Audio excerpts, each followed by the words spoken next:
अस्सलाम वालेकुम रहमतुल्लाहि व बरकातुहू। बरकी रो और मिकनातीसियत, इस सबक में हम बरकी घंटी किस तरीके से काम करती है ये सीखेंगे। बरकी घंटी में एक लोहे की पट्टी होती है जिसके अतराफ में तांबे की तार लिपटी हुई होती है और एक लोहे की पट्टी होती है जिसके एक सिरे पर मोगरी जुड़ी हुई होती है। शक्ल में दिखाए गए तरीके से तमाम आलात एक दूसरे से जोड़े गए हैं। जब बरकी दौर मुकम्मल होता है तो इसमें से बरकी रो गुज़रना शुरू हो जाती है।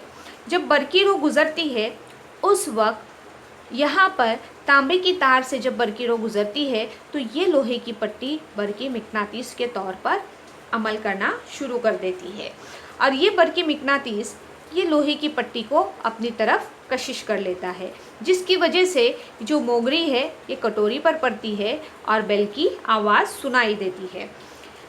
अब जब ये लोहे की पट्टी बरकी मिकनातीस की तरफ कशिश करेगी तो लोहे की पट्टी और यहाँ पर एक इत्तेसाली स्क्रू है, दोनों के दरमियान का ताल्लुक़ ख़त्म हो जाता है।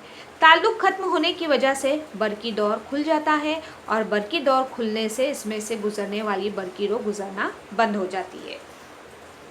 तो जब इसमें से बरकी रो गुज़रना बंद हो जाती है, बरकी मिकनातीस की जो क़ुव्वत है, मिकनातीसियत जो है वो ख़त्म हो जाती है और मिकनातीसियत ख़त्म होने की वजह से ये लोहे की पट्टी दोबारा अपनी असली हालत में वापस आती है और लोहे की पट्टी और इत्तेसाली स्क्रू में ताल्लुक़ दोबारा से जुड़ जाता है।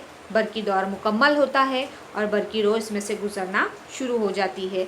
जब इसमें से बरकी रो गुज़रना शुरू होती है ये लोहे की पट्टी फिर से बरकी मिकनातीस की सूरत इख्तियार कर लेती है और इस पट्टी को अपनी तरफ कशिश करती है। ये लोहे की पट्टी को कशिश करने से यहाँ पर मोगरी कटोरी पर पड़ती है, टकराती है और बेल की आवाज़ पैदा होती है। टकराने की वजह से ये पट्टी जब बरकी मिकनातीस की तरफ कशिश करेगी, यहाँ का इत्तेसाली स्क्रू का और पट्टी के दरमियान का ताल्लुक़ ख़त्म हो जाता है, बरकी दौर खुल जाता है और बरकी रो गुज़रना बंद हो जाती है। तो ये अमल बार बार इस तरीके से बरकी दौर का खुलना, बरकी दौर का फिर से जुड़ जाना, जिसकी वजह से ये मोगरी कटोरी पर पड़ती है और बेल की आवाज़ हमें सुनाई देती है।